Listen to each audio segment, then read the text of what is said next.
वहीं उत्तर प्रदेश में दोबारा चुनावी बिगुल बजने वाला है। इस बार यूपी की 9 विधानसभा सीटों पर उपचुनाव होने वाले हैं। कभी भी तारीखों का ऐलान हो सकता है। इसी को लेकर के हमारी ये खास रिपोर्ट देखिए।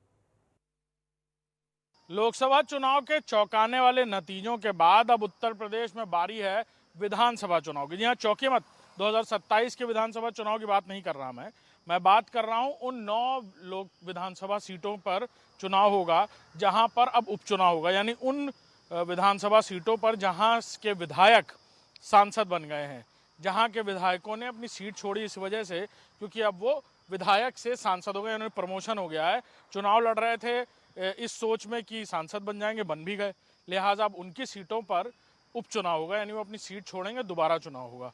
9 सीटें हैं उत्तर प्रदेश में। दिलचस्प सीटों की बात करें, करहल जहां से अखिलेश यादव विधायक हुआ करते थे, उन्होंने सीट छोड़ी है, वहां से अब वो कन्नौज से सांसद हो गए हैं।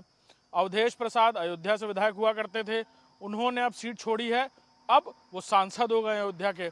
लिहाजा अयोध्या में ये विधानसभा चुनाव सीधे तौर पर फिर से अग्नि परीक्षा है भारतीय जनता पार्टी के लिए, जिसे लोकसभा चुनाव में शिकस्त मिली है। साथ ही साथ कांग्रेस और समाजवादी पार्टी में एक नया समीकरण देखने को मिल सकता है।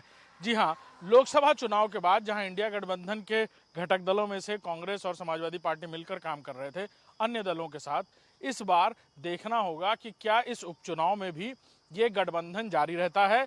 सूत्रों मुताबिक जो जानकारियां मिल रही हैं, सूत्रों के मुताबिक कि 4 और 6 में बातचीत चल रही है।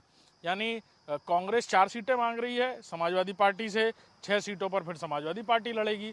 और देखना होगा कि क्या कांग्रेस अपनी बढ़त हासिल करने के लिए, यानी एक बार तो कांग्रेस को संजीवनी मिल गई है, लेकिन क्या दोबारा संजीवनी विधानसभा में भी हासिल कर लेगी कांग्रेस? यानी इन 4 सीटों पर जहां उपचुनाव होने हैं वहां समाजवादी पार्टी क्या तैयार हो जाएगी कांग्रेस को 4 सीटें देने के लिए? कैमरामैन दीपक के साथ अभिषेक सिंह, इंडिया न्यूज, लखनऊ।